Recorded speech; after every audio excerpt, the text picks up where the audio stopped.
Hello friends, welcome to your channel we are for you. তো তোমাদের যে biometric exam হলো তার কিছু সলিউশন আমরা নিতে চেষ্টা করছি। বিশেষ করে আমি যে বিষয়গুলো পড়াই মেনলি ম্যাথ এবং শিশু আর তাছাড়া পরিবেশেরটা। তো আজকে তোমাদের যে পরিবেশের পার্ট সেটা আমি করাচ্ছি এবং এবারে যে তোমাদের প্রাইমারি কোশ্চেন ছিল 2023-এর ডিসেম্বরের, তার কিন্তু কোশ্চেন যথেষ্ট মানে কি বলবো কোয়ালিটি ছিল, হাই কোয়ালিটি এবং স্ট্যান্ডার্ড কোশ্চেন ছিল এবং এই টাইপেরই প্রশ্ন আসা উচিত যারা খুব ভালো লেভেলের খাটছো। আশা করি যারা সাইকোলজিক্যাল জ্ঞান খুব ভালো এবং যারা খুব ভালো লেভেলের খেটেছো বা পড়াশোনা করেছো তাদের ক্ষেত্রে এই প্রশ্নটা যথোপযুক্ত প্রশ্ন বলবো এবং তাদের জন্য অবশ্যই গুরুত্বপূর্ণ প্রশ্ন। কোশ্চেন যথেষ্ট হাই কোয়ালিটি এবং স্ট্যান্ডার্ড ছিল এবং প্রতিটা কোশ্চেন, প্রত্যেক শিশু হোক, সেটা ম্যাথ হোক, পরিবেশ হোক, বা ইংলিশ হোক বা বাংলা হোক, প্রত্যেকটা জায়গায় কিন্তু টাইট রেখেছে, কোনো জায়গাতেও কিন্তু একটু লুজ দেয়নি। তো প্রতিটা কোশ্চেনই বেটার ছিল। তো উই আর ফর ইউ তরফ থেকে যে ইবিএস এর প্রশ্নগুলো ছিল তার আমি পুঙ্খানুপুঙ্খ ব্যাখ্যা দেওয়ার চেষ্টা করছি এবং সেগুলোর উত্তর তোমরা দেখো, মিলিয়ে নাও কার কতগুলো হচ্ছে। এবং আমি আরো ইউটিউবে অনেক জায়গা দিয়ে দেখলাম বিভিন্ন জন বিভিন্ন রকম উত্তর বলছে। তো আমার যেটা বিভিন্ন জায়গা থেকে আমি আরো যেগুলো সোর্স ছিল, আরো বই টই বা বিভিন্ন স্থান থেকে, হ্যাঁ, যেগুলো স্টাডি করে বেশ কিছু অঙ্ক যেগুলো প্রপার অ্যান্সার হওয়া উচিত সেটাকে আমি দেখছি, দেখো কার কত হয়। তো শুরু করা যাক, কি আছে প্রশ্ন। আমাদের পরিবেশটাই করাবো ফার্স্ট টাইম। তো প্রথম প্রশ্ন কি আছে, প্রথম প্রশ্ন এখানে কি আছে, ফার্স্ট কোশ্চেন এখানে তোমার দিয়ে আছে যে নিম্নলিখিত কোন যৌগ পদার্থটির পরিমাপের মাধ্যমে আগ্নেয়গিরির অগ্নুৎপাতের কারণে হওয়া বায়ু দূষণ শনাক্ত করা যায়। কোশ্চেন অনেক কটা এমন এমন কোশ্চেন আছে যেগুলো তোমাদের ভাবতে কিন্তু যথেষ্ট হবে এবং যার কোয়ালিটি খুবই ভালো প্রশ্নের, এবং সেক্ষেত্রে খুব গভীরভাবে মনোযোগ দিয়ে সময় দিয়ে না পড়লে কিন্তু হবে না। এবং প্রত্যেক যে টাইম ডিউরেশন ছিল 2.5 ঘন্টা, তার মধ্যে কিন্তু টোটাল পেপার কমপ্লিট করে ওটা খুবই খুবই টাফ ছিল, কারণ তুমি 3টে কি 4টে করলেও লাস্টের পেপারটা কিন্তু 10 থেকে 12 মিনিট বেশি টাইম পাচ্ছ না। তো আমার যারা স্টুডেন্ট ছিল তারা অবশ্যই বলেছে এটা অবশ্যই টাফ ছিল, যথেষ্ট টাফ ছিল। সেক্ষেত্রে প্রথম প্রশ্ন দেখো কি আছে, প্রতিটি প্রশ্নে বেশি করে বড় বড় ছিল। নিম্নলিখিত কোন যৌগ পদার্থটির পরিমাপের মাধ্যমে আগ্নেয়গিরির অগ্নুৎপাতের কারণ হওয়া বায়ু দূষণ শনাক্ত করা যায়। খুব ভালো প্রশ্ন কিন্তু এটা, যে এই কোনগুলো এই অপশন চারটির মধ্যে কোনটির মাধ্যমে হবে। এক নম্বর কি বলেছে, sulphur dioxide, strontium oxide, scandium oxide, stannic oxide. এই যে বলেছে এখানে আগ্নেয়গিরির অগ্নুৎপাত, অগ্নুৎপাতে কি থাকে, অগ্নুৎপাতে মেনলি ছাই থাকে। ঠিক আছে, ছাই এছাড়া আগ্নেয়গিরির যে গ্যাসটা হয়, যে ছাই বা গ্যাসের সঙ্গে কি বেরোয়, বিশেষ করে সালফার ডাইঅক্সাইড নির্গত হয়। প্রচুর সালফারের একটা দুর্গন্ধ বা কটু গ্যাস, তার জন্যই কিন্তু মেনলি আগ্নেয়গিরি বা অগ্নুৎপাত হওয়ার পর বহু দূর পর্যন্ত একটা গ্যাস আসে। তো মেনলি যেটার সাথে শনাক্ত করা যায় কি, sulphur dioxide, mainly sulphur dioxide. তুমি আগেও পড়েছো SO2। ঠিক আছে, তো মেনলি হচ্ছে এখানে কি হবে, SO2 বা সালফার ডাইঅক্সাইড। পরটা দেখো, মাইক্রোপ্লাস্টিক সম্পর্কিত যে বক্তব্যটি সঠিক নয় সেটি চিহ্নিত করুন। আমি দেখলাম অনেক কটাতে নয় বলেছে, নয়টা খুব মাথায় রাখতে হবে, যে মাইক্রোপ্লাস্টিক সম্পর্কিত যে বক্তব্যটি সঠিক নয় সেটি চিহ্নিত করুন। মানব রক্তে মাইক্রোপ্লাস্টিক শনাক্ত করা হয়েছে। অবশ্যই মাইক্রোপ্লাস্টিক খুবই ছোট ছোট হয়, 10⁻⁶ বা তারও কম, একদম মাইক্রোন থেকেও কম। ঠিক আছে, তো মানব রক্তে মাইক্রোপ্লাস্টিক শনাক্ত করা হয়েছে, অবশ্যই গেছে। দাঁতের মাজন বা টুথপেস্টে উপস্থিত পলিইথিলিন বা পিই এবং ঠোঁটের প্রসাধনী লিপস গ্লেসে উপস্থিত, অর্থাৎ লিপস্টিক যেগুলো হয় বা অন্যান্য কিছু উপস্থিত পলিইথিলিন টেরাপথলেট বা পিইটি হলো মাইক্রোপ্লাস্টিকের উদাহরণ। অবশ্যই এগুলো মাইক্রোপ্লাস্টিকের উদাহরণ। মাইক্রোপ্লাস্টিক নয় কোনটা, খাদ্য শৃঙ্খল বরাবর মাইক্রোপ্লাস্টিক জৈব সঞ্চয় হয়। এটাও একটা ঠিক যে খাদ্য শৃঙ্খলের ক্ষেত্রেও বর্তমানে মাইক্রোপ্লাস্টিক দেখা যাচ্ছে। মাইক্রোপ্লাস্টিক হলো সহজ জৈব বিয়োজ্য বস্তু। মাইক্রোপ্লাস্টিক মোটেও সহজ জৈব বিয়োজ্য বস্তু নয়, অর্থাৎ এটা সহজে বিয়োজ্য করা যায় না, অর্থাৎ দীর্ঘ সময় ধরে যদি পৃথিবীতে বা পরিবেশে থেকে যায় তাহলে ভুল কোনটি, এইটি ভুল। কোনটি সঠিক নয়, এইটা, কারণ এটি সহজ বিয়োজ্য বস্তু নয়। আশা করি ক্লিয়ার হয়েছে। নেক্সট প্রশ্ন আসি, যে র্যাচেল কার্সন লিখিত সাইলেন্ট স্প্রিং নামক বইটিতে নিম্নোক্ত কোন পরিবেশগত সংস্কৃতি বর্ণিত হয়েছে। এই টাইপের প্রশ্নগুলো তোমরা যদি পরিবেশ খুব ডিটেলসে পড়ো তাহলে কিন্তু তোমরা পাবে। যে সাইলেন্ট স্প্রিং, কারণ এটা পপুলার বই, সাইলেন্ট স্প্রিং কোন পরিবেশগত সংস্কৃতি বর্ণিত হয়েছে। এক নম্বর কি, বিশ্ব উষ্ণায়ন, কীটনাশকের ক্ষতিকারক প্রভাব, শব্দ দূষণ এবং ডি বায়ু দূষণ। তো সাইলেন্ট স্প্রিং এটা ধীরে ধীরে আমাদের নিঃশেষ করে দেয়। তো বিশ্ব উষ্ণায়ন, এটা কিন্তু এর প্রভাব আমরা এখনই খুব বেশি দেখতে পাই। শব্দ দূষণ এটাও দেখতে পাচ্ছি সঙ্গে সঙ্গে, বায়ু দূষণেরও আমরা এফেক্ট সঙ্গে সঙ্গে পাই। কিন্তু কীটনাশকের ক্ষতিকারক যেটা তুমি এখন খাচ্ছ সেটা কিন্তু অনেক দিন পরে তোমার সেটার প্রভাব বা প্রতিক্রিয়া হতে পারে শরীরে ধীরে ধীরে জমতে জমতে। ঠিক আছে, ওষুধের মতো বা ড্রাগসের মতো, যেটা ধীরে ধীরে শরীরে থাকে এবং আস্তে আস্তে দীর্ঘদিন পর তোমাকে ব্যথা দিতে পারে। তাই সাইলেন্ট স্প্রিং নাম অনুযায়ী এখানে কোনটা উত্তর হবে, কীটনাশকের ক্ষতিকারক প্রভাব। ক্লিয়ার হয়েছে, কীটনাশকের ক্ষতিকারক প্রভাব। নেক্সট প্রশ্ন আসি, নিম্নলিখিত কোন বছর 21তম কাপ, তো নিম্নলিখিত কোন বছর 21তম কপ কনফারেন্স অফ পার্টিস জলবায়ু পরিবর্তন সম্মেলন প্যারিস বা ফ্রান্সে অনুষ্ঠিত হয়েছিল। তো 21তম কপ বলেছে বলে কেউ 2021 মেরে দিও না, এটা কিন্তু এক প্রকার যে কোশ্চেন সেট করেছে তার কিন্তু চরম চতুরতম পরিচয়। যে নিম্নলিখিত কোন বছর 21তম কপ, আমরা দেখি ক্রপ 19, ক্রপ 20, এগুলো কিন্তু অনেক সময় সেই বছরই হয়ে যায়, কিন্তু ক্রপ 21 এটা কিন্তু মোটেও আমাদের 2021 হবে না। এর উত্তর কি হবে? প্যারিসে যেটা হয়েছিল কপ 20 2015, ওটা 2015। আশা করি ক্লিয়ার। নেক্সট প্রশ্ন আসি। নিম্নলিখিত অবস্থাগুলির মধ্যে কোনটি হাইড্রোফনিক্স পদ্ধতিতে উদ্ভিদ বৃদ্ধির জন্য ব্যবহৃত হয়? যারা পরিবেশ ভালো করে পড়েছো বা অন্যান্য যারা কম্পিটিভ লাইনে খাটো, এই যে হাইড্রোফনিক্স এই কথাটার সঙ্গে তোমরা কিন্তু পরিচিত। মেনলি হাইড্রোফনিক্স কথাটা শুনলে তোমার কি মনে হবে? যেটা জল গঠিত। হাইড্রো মানে জল থেকে, হাইড্রোফাইট বা জলজ উদ্ভিদ যেরকম বলি, তো হাইড্রোফনিক্স তোমার মনে হতে পারে জল, কিন্তু এখানে উত্তর কি হবে? জল কিন্তু হবে না, তোমার মধ্যে পারে জলবিহীন। তো আমাদের এইখানে অপশনটা কিন্তু থাকেই জলবিহীনটা। তোমার মাথায় রাখতে হবে এইভাবে, যে হাইড্রোফনিক্স মানে জলবিহীন না, এটা উল্টো হয়। কোনটা? মৃত্তিকা বিহীন অবস্থা। উত্তর কি হবে? হাইড্রোফনিক্সের উত্তর কি হবে? হাইড্রোফনিক্স পদ্ধতিতে উদ্ভিদ চাষের জন্য ব্যবহৃত হয় মৃত্তিকা বিহীন অবস্থা। আশা করি ক্লিয়ার হয়েছে। নেক্সট প্রশ্নে আসো। সামুদ্রিক বাস্তুতন্ত্রের জন্য সবচেয়ে কম ক্ষতিকারক প্রত্যক্ষ ঝুঁকিটিকে চিহ্নিত করুন। কি বলেছে? সামুদ্রিক বাস্তুতন্ত্রের জন্য সবচেয়ে কম ক্ষতিকারক, সবচেয়ে যেটা কম ক্ষতি করবে সেই ঝুঁকিটিকে চিহ্নিত করতে হবে। কি বলেছে? বায়ুর গুণমানের সূচকের পরিবর্তন। ঠিক আছে, বায়ুর গুণমানের সূচকের পরিবর্তন, তৈল নিঃসরণ, মাইক্রোপ্লাস্টিক দূষণ, নাকি মহাসাগরের তাপমাত্রা বৃদ্ধি। কি বলছে আবার দেখো? সামুদ্রিক বাস্তুতন্ত্রের জন্য সবচেয়ে কম ক্ষতিকারক প্রত্যক্ষ ঝুঁকিটিকে চিহ্নিত করুন। অর্থাৎ সামুদ্রিক যে বাস্তুতন্ত্র আছে সেখানে যে ঝুঁকি সব থেকে কম হয়, এগুলোর মধ্যে কোনটি করলে সামুদ্রিক বাস্তুতন্ত্রের ঝুঁকি সব থেকে কম হতে পারে? তো কোশ্চেনগুলো কিন্তু তোমাকে এটা দেখার পরেও কিন্তু আবার পড়তে হচ্ছে, কারণ কোশ্চেন কোয়ালিটি ভালো আছে। বায়ুর গুণমান সূচকের পরিবর্তন, অর্থাৎ বায়ুর গুণমান সূচকের পরিবর্তন হলে সামুদ্রিক বাস্তুতন্ত্রে কি খুব ঝুঁকি হতে পারে? আর কি বলে? যে তৈল নিঃসরণ, অবশ্যই তৈল যদি নিঃসরণ ঘটে তাহলে আমার বাস্তুতন্ত্রের ব্যাপক ক্ষতি হবে। তাহলে বাস্তুতন্ত্রের ব্যাপক ক্ষতি হবে তৈল নিঃসরণ হলে। কিন্তু আমার কি বলেছে? কম। মাইক্রোপ্লাস্টিক দূষণ খুব ক্ষতিকারক। মহাসাগরের তাপমাত্রা বৃদ্ধি হলেও কি হবে? একাধিক আমাদের জৈব প্রাণী বা জৈব বস্তু মারা যাবে। আমাকে বলে যে কম ক্ষতিকারক, তাই উত্তর কোনটা নেবো আমরা? বায়ুর গুণমান সূচকের পরিবর্তন। বায়ুর গুণমান সূচকের পরিবর্তন যদি হয় তাহলে কিন্তু খুব কম পরিমাণের ক্ষতিকারক ঝুঁকি হতে পারে সামুদ্রিক বাস্তুতন্ত্রে। তো নেক্সট প্রশ্ন আসি। নিম্নলিখিত টক্সিনগুলির মধ্যে কোনটি মানুষের শরীরে রেড টাইডসের মধ্যস্থতায় প্যারালাইটিক সেলফিশ বিষক্রিয়া পিএসপি সৃষ্টি করে? তো এই টাইপের প্রশ্নগুলো কিন্তু যথেষ্ট টাফ ছিল, মানতেই হবে, যে ক্লাসই করাক আর যেই করাক। তো এই টাইপের প্রশ্নগুলো যথেষ্ট টাফ ছিল এবং আনকমন ছিল। এইগুলো সাধারণত যারা জানে না তারা করতে পারবে না। এবং টার্মগুলি অত্যন্ত কি বলবো, খুবই একদম সাইন্টিফিক টার্ম, ডিপ থেকে তুলেছে। তো প্যারালাইটিক সেলফিশ বিষক্রিয়া বা পিএসপি এটা মেনলি কিসের জন্য হয়? মেনলি এটা অপশন হচ্ছে স্যাক্সিটক্সিন।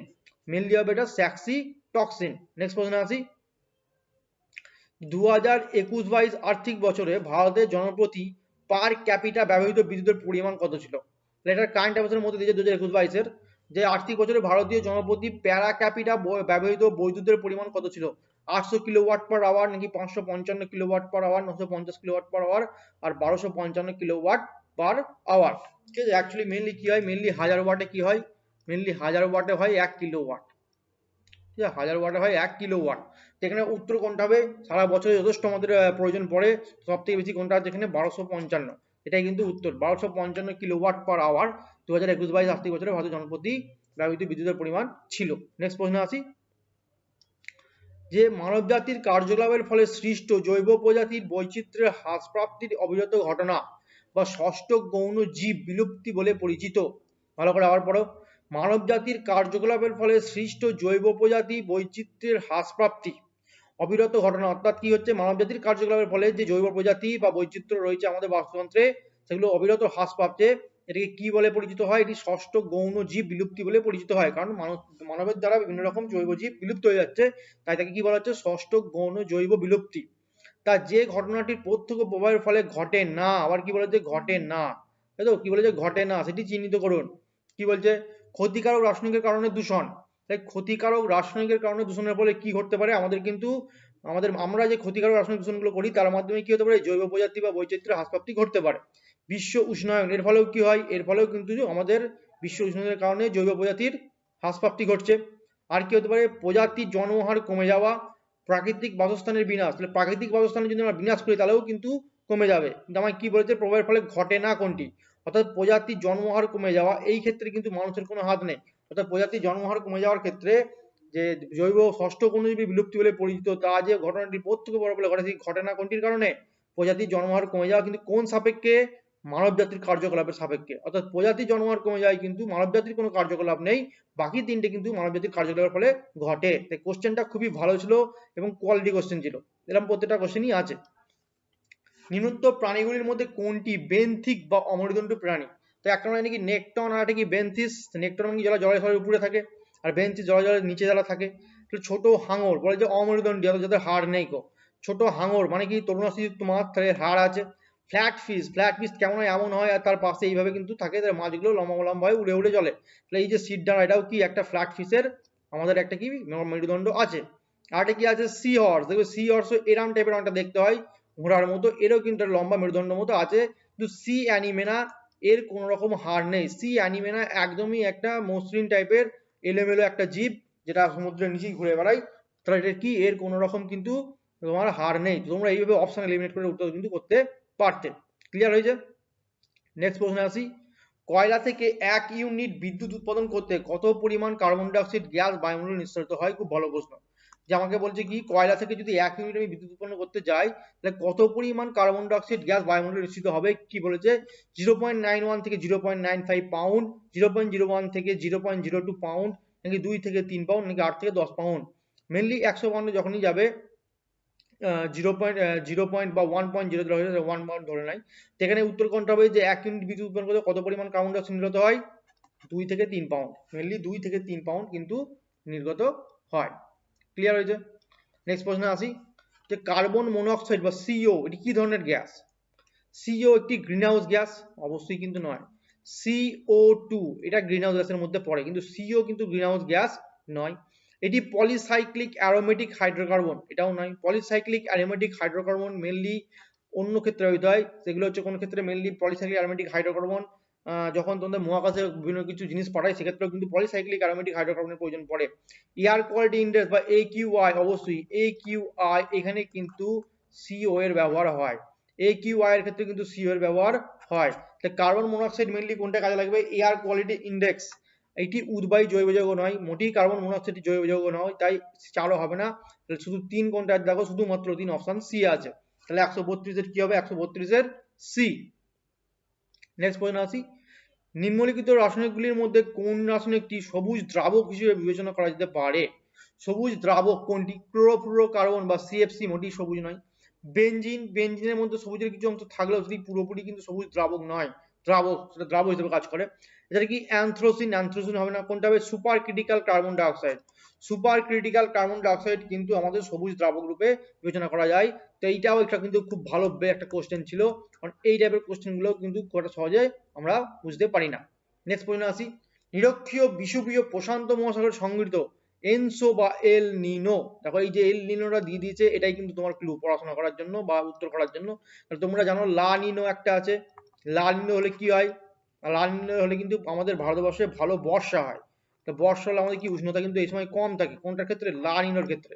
কিন্তু এল নিনো বা দুরন্ত বালক যেটা তোমরা পড়েছো, এটা হলে কি হয়? কিন্তু এল নিনো হলে কি আমাদের উষ্ণ হয়ে যায়, অর্থাৎ আমাদের তাপমাত্রা কিন্তু বেশি বাড়ে। ওই জন্য কি সৃষ্টি হয়? ভারতবর্ষে খরা, অর্থাৎ উষ্ণতা বাড়ে বলেই খরা সৃষ্টি হয়। তাই এল নিনো তুমি যখনই পেলে, এটার জন্য পৃষ্ঠতলের তাপমাত্রা কি হয়? আমাদের উষ্ণ পর্যায় সৃষ্টি, এটা তুমি এখান থেকে কিন্তু করতে পারতে।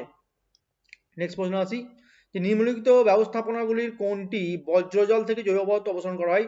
এই টাইপের প্রশ্নগুলো তোমরা যত জৈব আমাদের পরিবেশের বই আছে, পরিবেশের বই যদি ফলো করো, সেখান থেকে তোমরা এই টাইপের প্রশ্নগুলো অনেক পেয়ে যাবে। যে trickling filter, settling tank, carbon filter, reverse osmosis এগুলো কি কাজে লাগে থাকে তোমরা কিন্তু যদি জানো, যদি পরিবেশের কোনো ভালো বই ফলো করো, তোমরা কিন্তু পেয়ে যাবে। এবং যে টাইপের সিটের যে লেভেলের কোশ্চেন হয় বা যে টাইপের হাই কোয়ালিটি কোশ্চেন প্রয়োজন, সেই টাইপের কিন্তু কোশ্চেন হচ্ছে। তাই তোমাদের এখন ভালো ভালো কোয়ালিটির বই এবং ডিপ নলেজ অবশ্যই রাখতে হবে, তাছাড়া কিন্তু কোনো উপায় নেই। তো নিম্নলিখিত ব্যবস্থাগুলির মধ্যে বজ্রজল থেকে জৈব পদার্থ অপসারণ করে কোনটা? Option A, ট্রিকলিং filter. Clear? Option A, ট্রিকলিং filter. নিম্নোক্ত রাসায়নিক যৌগগুলির মধ্যে কোনটি মেরু অঞ্চলে স্ট্র্যাটোস্ফিয়ার বা ওজোন হল সৃষ্টির জন্য দায়ী? কোনটি আমাদের স্ট্র্যাটোস্ফিয়ারে ওজোন হল সৃষ্টির জন্য দায়ী? তো নেক্সট প্রশ্ন দেখো কি আছে। যে নিম্নোক্ত রাসায়নিক যৌগগুলির মধ্যে কোনটি মেরু অঞ্চলে বা স্ট্র্যাটোস্ফিয়ারে ওজোন হল সৃষ্টির জন্য দায়ী? ওজোন হল সৃষ্টির জন্য মেইনলি আমরা কি জানতাম যে CFC বা ক্লোরোফ্লুরোকার্বন মেইনলি দায়ী, তার সঙ্গে আরো অন্যান্য যৌগ যেগুলো থাকে। তো নিম্নলিখিত রাসায়নিক যৌগগুলির মধ্যে কোনটি মেরু অঞ্চলের ল্যাটোস্ফিয়ার ওজোন হলের সৃষ্টির জন্য দায়ী? 1 নম্বর কি বলছে ইথেন, সি কি বলছে প্রোপেন, বি কি বলছে ক্লোরোপাইরিফাস এবং ক্লোরিন নাইট্রেট। তো প্রতিটার মধ্যে তোমার কিন্তু অপশনের কোন দুটোর মধ্যে বেশি তোমার ঘোলাতে পারে, কারণ তুমি জানো ক্লোরোফ্লুরোকার্বন বা ক্লোরোর কোনো একটা অংশ, একটা হচ্ছে ক্লোরোপাইরিফাস, একটা ক্লোরিন নাইট্রেট। কিন্তু এই দুটোর মধ্যে সব থেকে যেটা দায়ী বা যেটা বিষাক্ত গ্যাস সিএফসির মতোই, এই ক্লোরোপাইরিফাসটা ক্লোরোফ্লুরোকার্বন, যেটা কাছাকাছি টার্মতে ম্যাক্সিমাম হয়তো এটাই করবে এবং এটা এক্সামিনাররা চায়, কিন্তু উত্তর কিন্তু তোমার অপশন ডি হবে ক্লোরিন নাইট্রেট। ক্লোরোপাইরিফাস মোটেও নয়, এটি কোনো এক প্রকার যৌগগুলির মধ্যে ঠিকঠাকভাবে পড়েও না। তো মেনলি কোনটি হবে, মেনলি গ্যাসটি কোনটি, ক্লোরিন নাইট্রেট। তো ওজোন হল সৃষ্টির জন্য দায়ী কোনটা, ক্লোরিন নাইট্রেট। নেক্সট প্রশ্ন আসি, একজন পরিবেশবিদ্যার শিক্ষক হিসেবে আপনি শিলা ও খনিজের সঙ্গে শিক্ষার্থীদের পরিচয় ঘটানোর ইচ্ছা পোষণ করেন। কি কি বলেছে দেখো, শিলা বলেছে, তার সঙ্গে কি বলেছে, খনিজ বলেছে। তাহলে এই টার্মগুলো কিন্তু মাথায় রাখার ব্যাপার ছিল, কিন্তু পরীক্ষা হলে এই টার্মগুলি মাথায় সহজে কিন্তু থাকতে চায় না, যেটা সমস্যা। তো একজন পরিবেশবিদ্যার শিক্ষক হিসেবে আপনি শিলা ও খনিজের সঙ্গে শিক্ষার্থীদের পরিচয় ঘটানোর ইচ্ছা পোষণ করেন। এখন একজন অনুসন্ধিৎসু শিক্ষার্থী আপনাকে প্রশ্ন করলো যে অধিকাংশ খনিজ ও শিলাতে কোন মৌলটি পাওয়া যায়, শিক্ষকের সম্ভাব্য উত্তরটি কোনটি হবে? দেখো এই যে এত বড় 4-5 লাইনের প্রশ্ন, এখানে কিন্তু এক্সামিনার আমাদের সঙ্গে টাইম খাওয়ার জন্য খেলছে।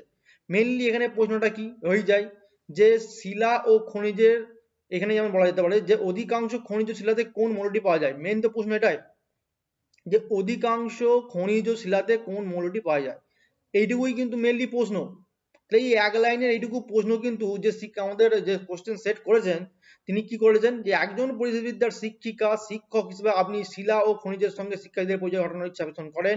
এখন একজন অনুসন্ধানশীল শিক্ষার্থী আপনাকে প্রশ্ন করলো যে অধিকাংশ খনিজ শিলাতে কোন মৌলটি পাওয়া যায়, শিক্ষকের মন্তব্য সম্ভবত ঠিক, অর্থাৎ যেটা আগে বলেছে সেটাই ঘুরিয়ে পিছিয়ে আবার তোমায় এসে করলো, এবং তুমি কখনোই এটা স্কিপ করতে পারবে না, তোমাকে কিন্তু পুরোটাই পড়তে হবে এবং তোমার টাইমটা কিন্তু নষ্ট হবে, এবং এক্সামিনার এটাই জান যে তোমার টাইম নষ্ট হোক। তো সেই কতটা তোমাদের প্র্যাকটিস করতে হবে এবার ভাবো এই কোশ্চেনের লেভেল অনুযায়ী, কারণ ভবিষ্যতেও যে টাইপের প্রশ্ন হবে তার মনে হয় যে এই কোয়ালিটি থাকবে এবং এই টাইপেরই প্রশ্ন হওয়া উচিত বলে আমিও মনে করি, কারণ এটা কোয়ালিটিফুল প্রশ্ন যারা যথেষ্ট পরিমাণে খাটবে বা যাদের যথেষ্ট নলেজ ডিপ আছে তারা অবশ্যই পাস করবে বলে আমার আশা রাখি। এখানে অপশন কি হবে, যদি শুধু শিলা বলতো, যদি শিলা বলতো যে আমরা কি জানি শিয়াল আর সীমা, তাই না, শিয়াল আর সীমা, সিলিকন আর অ্যালুমিনিয়াম, আর কি সীমা সিলিকন আর ম্যাগনেসিয়াম। শিলা যদি বলতো আমি কি বলতাম শিয়াল, অর্থাৎ সিলিকন অ্যালুমিনিয়াম থাকে কিন্তু প্রচুর কিন্তু পাওয়া যেত যদি শিলা হতো। শিলার সঙ্গে কি বলে দিয়েছে, খনিজ। তো শিলা ও খনিজ মৌল কি জানতে চাইছে এখানে, কিন্তু মেনলি মৌলটা জানতে চাইছে, মৌলটা। তাহলে এখানে কোনটা হবে, অ্যালুমিনিয়াম, হাইড্রোজেন, কার্বন, সিলিকন। তো কার্বন হবে না, সিলিকন হাইড্রোজেন হবে না, তোমার অ্যালুমিনিয়াম আর সিলিকনের মধ্যে তোমার ডাউট হতে পারে। এখানে কি বলেছে দেখো, খনিজের সঙ্গে কোন মৌল, যেহেতু মৌল বলেছে এবং তোমার শিলা এবং খনিজ জানতে চাইছে, খুব চতুরতার সঙ্গে উত্তর কি আসবে, অবশ্যই ডি সিলিকন আসবে, অবশ্যই ডি আসবে সিলিকন, মোটেও অ্যালুমিনিয়াম এক্ষেত্রে অ্যান্সার আসবে না। নেক্সট প্রশ্ন আসি, শিলার অববাহিকার সৃষ্টি আলগা উপাদানগুলি যে প্রণালীতে একত্রিত হয় সেই প্রণালী কি বলা হয়? দেখো প্রসেসটা খুব ভালো, এখানে রয়েছে লিথোফিকেশন, নাইট্রিফিকেশন, অধক্ষেপণ বা সেডিমেন্টেশন বা হিউমাস গঠন। হিউমাস গঠন কি, হিউমাস গঠন হচ্ছে যেখানে পচা গলা দেহ সে সমস্ত থাকে বা উর্বর যে মাটি হয়। আরটা হচ্ছে ইলুভিয়েশন, যেটা এসেছিল 2017 কোশ্চেনে। ইলুভিয়েশন মানে কি, ইলুভিয়েশন মানে হচ্ছে কোনো জায়গায় কোনো একটা বৃষ্টির ফলে কোনো মৌল যখন ধুয়ে নাবে, ধুয়ে নামাটাকে কি বলা হচ্ছে, ধোয়াটা, এই ধুয়ে নামাটা নয়, ধোয়ার প্রসেসটাকে বলা হচ্ছে ইলুভিয়েশন, যেটা ধোয়ার প্রসেস। এবং ধুয়ে যখন আরেক জায়গায় নাবে, এই নামার প্রসেসকে কি বলা হয়, ইলুভিয়েশন। ঠিক আছে, দুটো প্রসেস বললাম, একটা যখন ধোই সেই ধোয়ার প্রসেসটাকে বলা হয় ইলুভিয়েশন বৃষ্টির পথের ফলে, আর যে ধুয়ে নাবে সেই প্রসেসটাকে বলা হয়, অর্থাৎ দ্বিতীয় যখন স্তরে আবার সঞ্চিত হয় এসে যখন নাবছে সেটাকে বলা হচ্ছে ইলুভিয়েশন। এবং অন্য জায়গায় সঞ্চিত হয়ে যখন জমা হয় সেটাকে কি বলা হয়, অধক্ষেপণ বা সেডিমেন্টেশন। এনে কি বলেছে দেখো পরিষ্কার, শিলার অববাহিকার সৃষ্ট আলগা উপাদানগুলি যে প্রণালীতে একত্রিত হয়ে সেই প্রণালী কি বলে, অর্থাৎ একত্রিত হয় মানে কি, যেখানে জমা হচ্ছে। প্রথমটাকে বলে কি বললাম, যখন ধুচ্ছে এলুভিয়েশন, যখন যেটাকে নাবছে সেটাকে বলে ইলুভিয়েশন, এবং একত্রিত হবে কি বলে, অধক্ষেপণ বা সেডিমেন্টেশন। ক্লিয়ার, এখানে জানতে যেটা হিউমাস হবে না, নাইট্রিফিকেশন হবে না, কারণ নাইট্রোজেনের সংবদ্ধকরণ হয়। তাহলে উত্তর কোনটা হবে, একত্রিত হওয়ার প্রণালীকে বলে অধক্ষেপণ বা সেডিমেন্টেশন। খুবই গুরুত্বপূর্ণ প্রশ্নটা ছিল এবং কোশ্চেনগুলোর কোয়ালিটি যথেষ্ট ভালো। নিম্ন উল্লেখিত মাছগুলির মধ্যে কোনটি অ্যানাড্রোমাস মাছ? অ্যানাড্রোমাস মাছ, ক্যারাড্রোমাস মাছ অনেক ভাগ আছে। অ্যানাড্রোমাস মাছ কোনটা, যেটা মেনলি কোথায় থাকে, নোনা জলে থাকে। নোনা জলে থাকে, কিন্তু ডিম পাড়তে কোথায় আসে, ডিম পাড়তে আসে স্বাদু জলে। নোনা জল থেকে স্বাদু জলে আসে কোন মাছ ডিম পাড়তে, আমরা জানি কি মাছ, ইলিশ মাছ। কি মাছ, ইলিশ মাছ। তাই অ্যান্সার কি হবে, ইলিশ। নিম্নোক্ত প্রাণীগুলোর মধ্যে কোন প্রাণীটি ডেট্রিটাস ফিডার বা ডেট্রিটাস ভোজী? দেখো ডেট্রিটাস বা ডেট্রিভোর, ডেট্রিভোর বলে একটা কিন্তু উপাদান আছে। ডেট্রিভোর মানে কি, যারা পচা গলা খাদ্য এই সমস্ত খেয়ে জীবন ধারণ করে তাকে বলা হয় ডেট্রিটাস বা ডেট্রিভোর, যারা খায়। ঠিক আছে, তোমরা কার্নিভোরা, সোমনিভোরা সেরকম সবই পড়েছো, তার মধ্যে ডেট্রিটাস বা ডেট্রিভোরও পড়েছো। তাহলে অপশন অনুযায়ী এখান থেকে এটা তোমরা বুঝে যেতে কোনটার অ্যান্সার হতো। খরগোশ, পায়রা, সিংহ, শকুন। তাহলে কেউই পচা বা ভাগাড় খেয়ে বেঁচে থাকে না, কে বেঁচে থাকে মেনলি, শকুন। তার উত্তর কোনটা হবে এখানে, অপশন ডি, শকুন। নেক্সট প্রশ্ন আসি, যে দৃষ্টিগতভাবে, ভালো করে পড়ো, দৃষ্টিগতভাবে সমস্যাক্লিষ্ট কোনো শিক্ষার্থীদের অনলাইন ক্লাস নেওয়ার সময় একজন পরিবেশবিদ্যার শিক্ষিকা শিক্ষক কোন কোন যথাযথ পদ্ধতি ব্যবহার করবেন? কার বলেছে, দৃষ্টিগতভাবে, দৃষ্টিগতভাবে সমস্যাক্লিষ্ট কোনো শিক্ষার্থীকে, যে দৃষ্টিগতভাবে সমস্যা, যে দেখতে ঠিকঠাক পাচ্ছে না। তো অনলাইন ক্লাস নেওয়ার সময় একজন পরিবেশবিদ্যার শিক্ষিকা অথবা শিক্ষক কোন কোন যথাযথ পদ্ধতি ব্যবহার করবেন? তো এক নম্বর কি বলছে, কণ্ঠ বার্তা আদান প্রদানের মাধ্যমে। যে দৃষ্টিগতভাবে অন্ধ তার সঙ্গে কণ্ঠ বার্তা যদি আদান প্রদান করি কোনো ভুল হওয়ার সম্ভাবনা নেই, অর্থাৎ তার সঙ্গে ভালোভাবে পড়াশোনা করতে পারবো। অসংখ্য মৌখিক ব্যাখ্যা ব্যবহারের মাধ্যমে, সেটাও করতে পারি বিভিন্ন রকম ব্যাখ্যার মাধ্যমে, সেটাও মৌখিক মানে কি, কণ্ঠ আদান প্রদানই হচ্ছে ঘুরিয়ে। 3, সহপাঠীদের ব্যাখ্যার ও ব্যবহারের মাধ্যমে, সহপাঠীদের ব্যাখ্যা কণ্ঠের মাধ্যমেই দেবো এবং তার সঙ্গেও থাকবো আমি, তো সহপাঠীদের ব্যাখ্যাও দেবো এবং তাদের কি ব্যবহারের মাধ্যমে কিন্তু করতে পারি, কোনো অসুবিধা নেই, সেটাও হবে। 4, মূর্ত অভিজ্ঞতা ব্যবহার করার মাধ্যমে। এটা অনেকে বলছে দেখি মূর্ত অভিজ্ঞতা হবে না, কিন্তু কেন বলছে আমি বুঝতে পারছি না। কারণ মূর্ত অভিজ্ঞতা মানে যেটা বাস্তবে আছে, মূর্ত আর বিমূর্ত। মূর্ত মানে কি, যেটা বাস্তবে আছে। তো যে যে শিশুটি দৃষ্টিগতভাবে অন্ধ তাকে আমরা টাইলস শিখাই নিশ্চয়ই, তো টাইলস কি, ডাইস কি বাস্তবে নেই? টাইলস তো অবশ্যই বাস্তবে আছে, তো তার মাধ্যমে আমরা কি তাদের এটা আমরা অন্ধ শিশুকে কিন্তু আমরা হাত দিয়ে তারা কিন্তু বলতে পারে। অর্থাৎ দৃষ্টিগতভাবে সমস্যাক্লিষ্ট মানুষকে যদি মূর্ত অভিজ্ঞতা ব্যবহার করার মাধ্যমে শেখায় তাতে কোনো অসুবিধা নেই, তো শিখতে পারে। কারণ আমাকে কি বলেছে, অনলাইন ক্লাস নেওয়ার সময় একজন পরিবেশবিদ্যার শিক্ষক শিক্ষক কোন কোন যথাযথ পদ্ধতি ব্যবহার করবেন। তো অনলাইন ক্লাস যদি থাকে সেক্ষেত্রেও মূর্ত অভিজ্ঞতা থাকতেই পারে বাস্তব কোনো ধর্মী, অর্থাৎ বাস্তব ধর্মী মূর্ত অভিজ্ঞতা যখন অনলাইন ক্লাস নেবো, যে সেই ছেলেটি যদি চোখে দেখতেও না পায়, অনলাইন ক্লাস মানে এই তো নয় যে আমাকে কোনো রকম আমি কিছু পাবো না। অনলাইন ক্লাস মানে কি, আমাকে সেখানে নাই কোনো কম্পিউটার থাকতে হবে, অনলাইন ক্লাস করলে সেখানে নাই কোনো ল্যাপটপ থাকতে হবে, অথবা কোনো মোবাইল থাকতে হবে, অথবা কোনো রকম প্রজেক্টর, কিছু তো একটা থাকতেই হবে। নাহলে আমি অনলাইন ক্লাস কিসের সঙ্গে করব? আমি তো নিজে ঘরে বসে অনলাইন ক্লাস করতে পারি না। আমার প্রয়োজন অনলাইন ক্লাসের জন্য কোনো রকম ডিজিটাল মাধ্যম, সেক্ষেত্রে মূর্ত অভিজ্ঞতা বা তার ব্যবহার আমি করতে পারি। তাই এখানে অপশন কিন্তু আমার মতে 1, 2, 3, 4 সবকটাই হওয়ার অবশ্যই যুক্তিযুক্ত রয়েছে। শুধু 1, 2, 3 হবে না, আমার মনে হয় সবকটাই হওয়া উচিত। এখন পর্ষদ কোনটা অ্যান্সার দেয় সেটাও নির্ভর করছে, কিন্তু এখানে বিভিন্ন জনের বিভিন্ন মত হলেও 1, 2, 3, 4 যদি আপনার নিজস্ব অভিজ্ঞতা দিয়ে ভাবেন তাহলে কিন্তু 4টি হওয়ার মতো। আমি এখানে অপশন ডি এর সাথে যাবো, 1, 2, 3 এবং 4 যুক্তি অনুযায়ী। এবার নেক্সট প্রশ্নে আসি, যে শৈবাল ব্লুম বা শৈবালের সংখ্যার অতি বৃদ্ধি এর সঙ্গে সম্পর্কিত নয় যে ঘটনাটি সেটি চিহ্নিত করো। কি বলছে, শৈবাল ব্লুম, শৈবাল ব্লুম কি, অর্থাৎ শৈবালের অতিরিক্ত বৃদ্ধি পেয়ে যাওয়া, তাহলে এর সঙ্গে সম্পর্কিত নয় বলেছে, কোনটি নয়? তাহলে নয় কিন্তু অনেক দিয়েছে, সেটি চিহ্নিত করতে হবে। যে মাছের মৃত্যু, শৈবাল যদি বেড়ে যায় তাহলে কি অক্সিজেনের ঘাটতি দেখা যাবে, অক্সিজেনের ঘাটতি দেখা গেলে কি হবে, মাছ যেহেতু অক্সিজেন পাবে না তাই মাছের মৃত্যু স্বাভাবিক ব্যাপার। শৈবালের অধিবেশ নিঃসরণ, যদি কোনো কেউ মারা যায় তার শরীর থেকে অবশ্যই অধিবেশ নিঃসরণ ঘটবে, কারণ পচবে। মহাসমুদ্রের স্রোতের পরিবর্তন, মহাসমুদ্রের স্রোতের পরিবর্তন জানি না হবে কিনা। আর কি বলেছে, অক্সিজেনের নিঃশেষকরণ, অক্সিজেনের নিঃশেষকরণ মানে কি অক্সিজেন শেষ হয়ে যাওয়া, অর্থাৎ শৈবাল যদি অতিরিক্ত বৃদ্ধি পেতে থাকে তাহলে কিন্তু অক্সিজেন কমবে। তাই মহাসমুদ্রের স্রোতের পরিবর্তনের সঙ্গে কিন্তু শৈবাল ব্লুমের কোনো সম্পর্কিত নয়, তাই নয় কোনটা হবে, মহাসমুদ্রের স্রোতের পরিবর্তন। নেক্সট প্রশ্ন আসি, নিচের বিবৃতিগুলির মধ্যে কোনটি সঠিক, কি জানতে চাইছে, কোনটি সঠিক?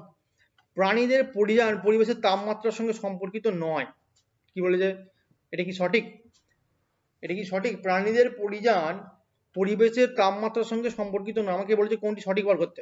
প্রাণীদের পরিযান পরিবেশের তাপমাত্রার সঙ্গে সম্পর্কিত নয়, অর্থাৎ প্রাণীরা যে পরিযান করে সেখানে পরিবেশের তাপমাত্রার সঙ্গে সম্পর্কিত থাকে না, এটা কি কখনো সঠিক? অবশ্যই নয়। যদি গরম বাড়ে আমরা এক জায়গা থেকে আরেক দিকে যাবো, যেখানে আমার বেশি ঠান্ডা বা শীতল অনুভব হবে, তাহলে আমরা প্রাণীরা বা আমরা মানুষরাও কি করি, যে এক জায়গা থেকে আরেক জায়গায় পরিবেশের তাপমাত্রা বৃদ্ধি পেলে আমরা অন্য জায়গায় সরে যাই অর্থাৎ পরিযান করি। তাই এটা কি, এটা বলছে নয়, তা সম্পর্কিত নয়। প্রাণীদের পরিযান পরিবেশের তাপমাত্রার সঙ্গে সম্পর্কিত নয়, এটা কি একদম সম্পূর্ণ ভুল। তো এটা কি, এটা হবে না। আমি বলছি কোনটা সঠিক বার করতে। প্রাণীদের পরিযান প্রজননগত প্রয়োজন মেটানোর জন্য একত্রিত হওয়ার সঙ্গে সম্পর্কিত। অবশ্যই প্রাণীদের প্রজননগত প্রয়োজন মেটানোর জন্য একত্রিত হওয়ার সঙ্গে সম্পর্কিত, এটা কিন্তু ঠিক, তাই না? এটা কিন্তু ঠিক যে প্রাণীদের প্রজননগত প্রয়োজন মেটানোর জন্য একত্রিত হওয়ার সঙ্গে সম্পর্কিত। অর্থাৎ কোনো প্রাণী যদি পরিযান করতে চান, তারা অনেক সময় কি প্রজননের জন্যও কিন্তু তারা এক জায়গা থেকে আরেক জায়গায় সম্পর্কিত হয়, বা এক স্থান থেকে আরেক স্থানে যায়, এক স্থান থেকে আরেক স্থানে যায়, কি জন্য? প্রজননগত প্রয়োজন মেটানোর জন্য কিন্তু তারা প্রাণীরা আমরা দেখতে পাই যায়। প্রাণীদের পরিযান অক্সিজেনের প্রাচুর্যের সঙ্গে সম্পর্কিত। প্রাণীদের পরিযান অক্সিজেনের প্রাচুর্যের সঙ্গে সম্পর্কিত, এটা কিছুটা তোমার ইম্পর্টেন্ট থাকতেও পারে, কিন্তু প্রাণীদের পরিযান এটার থেকেও আগেরটা বেশি ইম্পর্টেন্ট। কারণ আমরা সর্বত্রই কিন্তু অক্সিজেন পাই, আমরা যদি মরুভূমিতেও সেখানে কোনো রকম ভাবে যদি আমরা চলাফেরা করি, সেখানে কিন্তু অক্সিজেন পাই, উদ্ভিদ থাক আর না থাক। তাই প্রাণীদের পরিযান অক্সিজেনের সঙ্গে পুরোপুরি সম্পর্কিত নয়, খুব সামান্য হলেও আগেরটা সবথেকে বেশি ইম্পর্টেন্ট। প্রাণীদের পরিযান কোনো প্রাণী কত দ্রুত দৌড়ায় তার প্রমাণের সঙ্গে সম্পর্কিত, এটা তো একদমই হবে না। প্রাণীদের পরিযান কোন প্রাণী কত দ্রুত দৌড়ায় তার সঙ্গে, তার প্রমাণের সঙ্গে সম্পর্কিত কোনো অংশই নয়। তো উত্তর কোনটা হবে সঠিক? সবথেকে সঠিক কোনটা? অপশন বি, প্রাণীদের পরিযান প্রজননগত প্রয়োজন মেটানোর জন্য একত্রিত হওয়ার সঙ্গে সম্পর্কিত। অবশ্যই এটা কিন্তু ঠিক। নেক্সট প্রশ্ন আছে যে একজন পরিবেশবিদ্যার শিক্ষক একটি কঙ্কালের সাহায্যে তার শিক্ষার্থীদের বিভিন্ন ধরনের অস্থিসন্ধির ধারণা দিচ্ছেন। এখন তিনি দেহের বিভিন্ন শারীরস্থানিক অংশ বল ও সকেট কোনটা অস্থিসন্ধি নির্দেশ করলেন, শারীরস্থানিক অংশসমূহ কি হবে? বল ও সকেট কোনটা হবে? বল ও সকেটের সঙ্গে কি হয়? মেনলি বল ও সকেটের সঙ্গে তোমার কিন্তু হাত এবং পা, ঠিক আছে, হাত পা কুনোই বা এগুলো অনেক কিছু থাকতে পারে, যেখানে কি হয় আমাদের খালি জাস্ট আপ ডাউন হয়, ঠিক আছে, আপ ডাউন করতে পারি। বল ও সকেট যখন দেবে তোমরা যদি বিভিন্ন রকম দরজা যখন খোলো, যেগুলো হচ্ছে হ্যান্ডেল টাইপের দরজা, অর্থাৎ আপ করলে আবার ডাউন করলে, বার করলে আর ঢোকালে, তো এই টাইপের যে সমস্তগুলো থাকে সেখানে কিন্তু কাজে লাগে। যেমন বলছে হাঁটু ও কুনোইতে কোন টাইপের ইয়ে থাকে? হাঁটু এবং কুনোয়, হাঁটুতে কি হয়? আমরাও কিন্তু হাঁটুতে আপ ডাউন করতে পারি। এছাড়া কি বলছে? গোড়ালি ও কবজি, গোড়ালি কবজি তো হবে না, এটা ঘোরানো যায়। মাথার খুলি ও মেরুদণ্ড, এটাও কিন্তু মুভমেন্ট করা যায়। গোড়ালি ও কবজিও কিন্তু তোমরা এইভাবে ঘোরাতে পারবে। হাঁটু ও কুনোইটা কিছুটাও হতে পারে, কারণ হাঁটুর সঙ্গে কুনোয়ের যে মেলবন্ধন রয়েছে হাঁটু এবং কুনোয়ের মধ্যে, আমরা কিন্তু এটা আপ ডাউন করলেও করতে পারি। সেটা কি? নিতম্ব ও কাঁধ। নিতম্ব ও কাঁধ মানে কোনটা? এই উপরের অংশ। কিন্তু মেনলি বল ও সকেট যেটা তোমরা কিন্তু পুরোপুরি কি করতে পারবে, বল ও সকেট যেটা থাকে সেটা মেনলি পুরোপুরি তুমি 360 ডিগ্রি মুভ করতে পারবে। 360 ডিগ্রি তুমি মুভ করতে পারবে কোনটা? একমাত্র দেখো হাঁটু এবং কুনোয় তুমি শুধুমাত্র 180 ডিগ্রি আপ ডাউন করতে পারো। এছাড়া আর কি করতে পারো? মাথার খুলি মেরুদণ্ড তুমি কিন্তু এদিকে এদিকে ঘোরাতে পারো, কিন্তু পুরো মুন্ডু ঘোরাতে পারবে না। গোড়ালি এবং কবজি এটাও কি এরাম এরাম মুভ করতে পারো, কিন্তু পুরোপুরি একদম গোড়ালিতে কিন্তু পুরোপুরি সেরকমভাবে করা যায় না। কিন্তু নিতম্ব ও কাঁধ, অর্থাৎ আমাদের এই শোল্ডার যেটা রয়েছে, নিতম্বর সঙ্গে কাঁধটা, এটা কিন্তু তুমি করতে পারবে। অর্থাৎ আমি হাতকে 360 পুরোপুরি মুভ করতে পারবো নিতম্বর সঙ্গে যে কাঁধ থাকে। তাই বল ও সকেট যে সন্ধিটা কোনটা হবে? মেনলি নিতম্ব আর কাঁধ হবে। নিতম্ব আর কাঁধ, নিতম্ব আর কি হবে? কাঁধ হবে। নেক্সট প্রশ্নে আসি।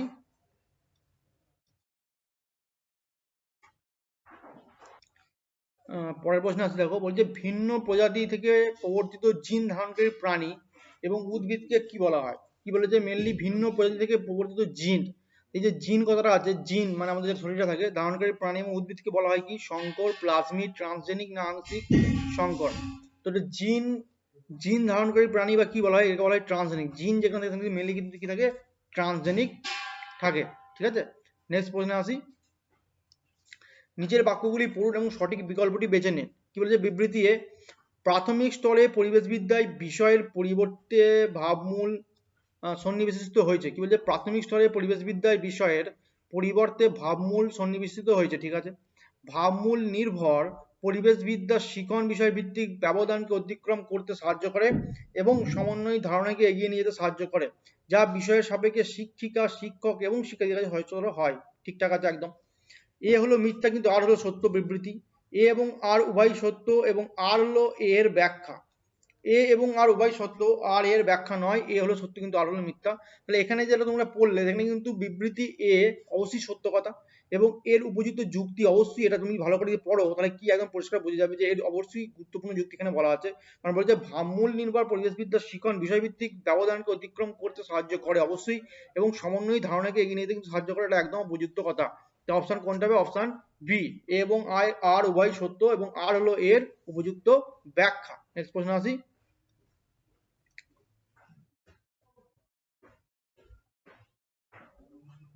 যে পরিবেশবিদ্যা পড়াটা দেখো, পরিবেশবিদ্যার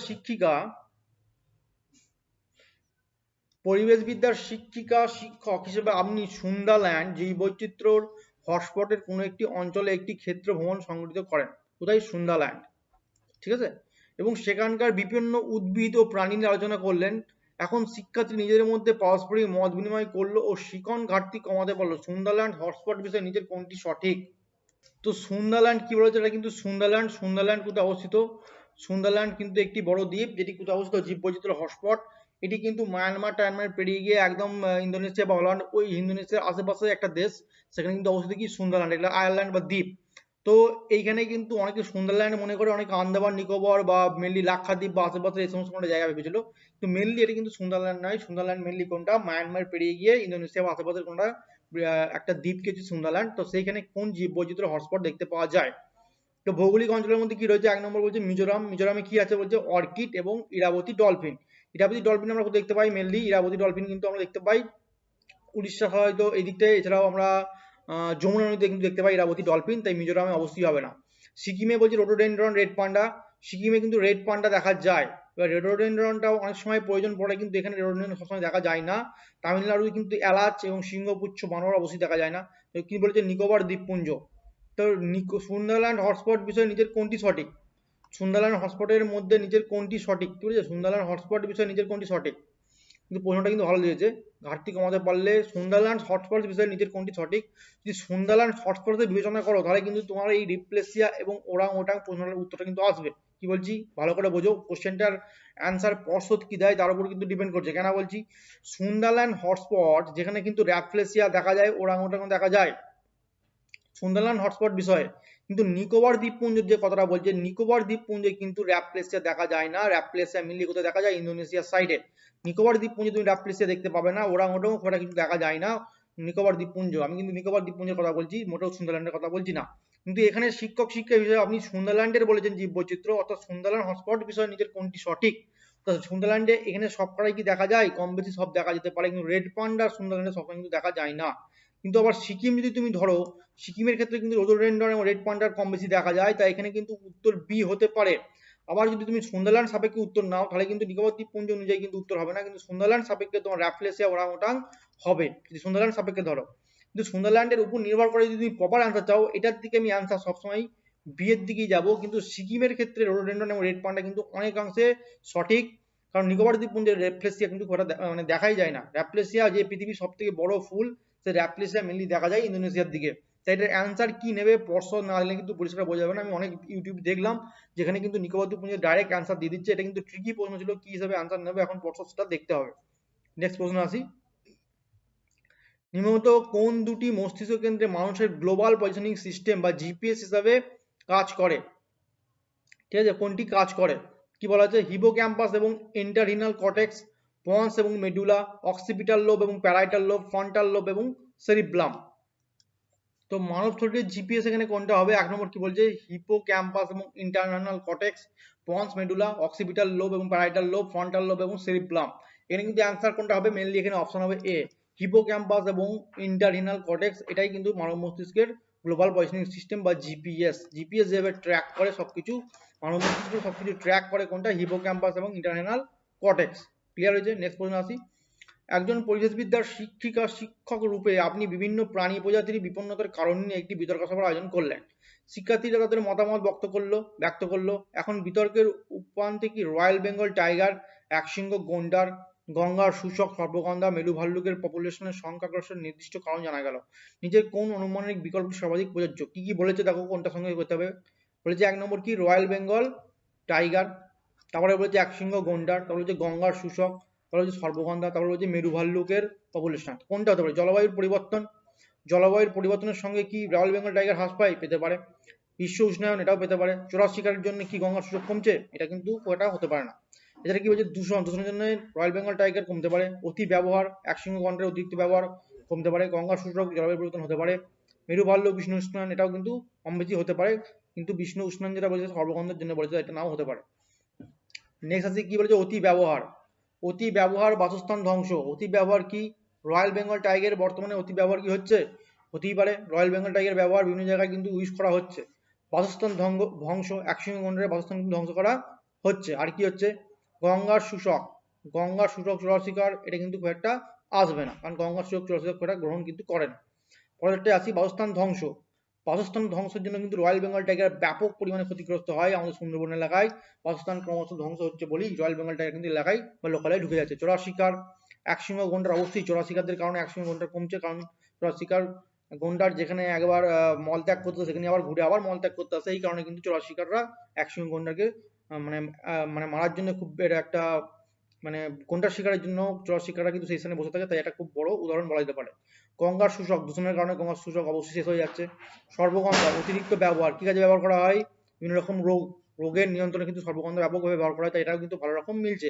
মেরু ভাল্লুকের পপুলেশনের সংখ্যা বৃষ্টি কি জন্য, জলবায়ুর পরিবর্তন, ঠিক আছে, এটাও কিন্তু হয়, এটা উপযুক্ত গুরুত্বপূর্ণ। তার সঙ্গে বিষ্ণু তো আছেই, তাই সবচেয়ে সুইটেবল অপশন কোনটা হবে, সবচেয়ে সুইটেবল অপশন হবে অপশন ডি।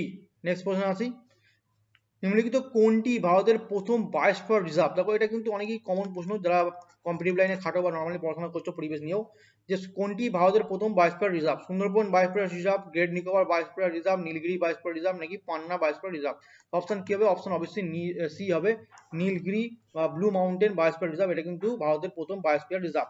তো এই ছিল 150টা প্রশ্ন, এবং যার প্রশ্নগুলো ছিল যে পরিবেশের যে কটা প্রশ্ন ছিল 30টা খুবই গুরুত্বপূর্ণ প্রশ্ন ছিল এবং অত্যন্ত টাইট এবং কম্প্যাক্টফুল প্রশ্ন ছিল।